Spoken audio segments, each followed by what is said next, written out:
May nagtanong, ano ang pinagkaiba ng colchicine at etoricoxib? As a pharmacist and nurse, let me clarify this. Magkaibang klase ng gamot ang colchicine at etoricoxib at magkaiba rin ang mechanism at gamit nila sa katawan.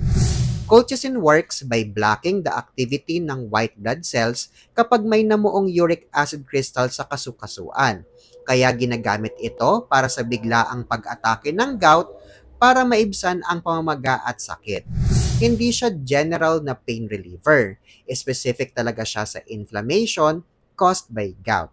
Etoricoxib, on the other hand, is a COX-2 inhibitor, isang uri ng NSAID o non-steroidal anti-inflammatory drug. Ginagamit ito para sa iba't ibang uri ng pamamaga at mananakit tulad ng gout, arthritis, at minsan dysmenorrhea. Pinipigilan nito ang paggawa ng prostaglandins. Yun ang substance sa katawan na nagdudulot ng kirot at pamamaga. Pagdating naman sa side effects, colchicine, kapag nasobrahan ka, madalas ang pagtatae, pagsusuka at pananakit ng tiyan.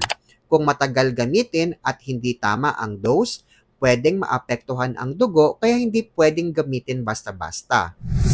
Etoricoxib naman, dahil pain reliever siya, pwedeng magdulot ng pananakit ng tiyan, pagtaas ng presyon at sa ibang tao, problema sa kidney kung madalas gamitin. Mas gentle siya sa tiyan kaysa sa ibang pain reliever. Pero kung may ulcer ka, kailangan pa ring mag-ingat.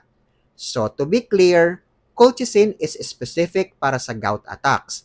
Ang target niya mismo ay inflammation caused by uric acid crystals. Etoricoxib naman ay mas general pain reliever na ginagamit sa iba't ibang kondisyon ng pananakit at pamamaga.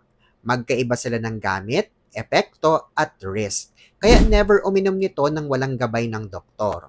Ako si Renz Marion, isang licensed pharmacist at nurse. Para sa mga gamot tips, follow for more.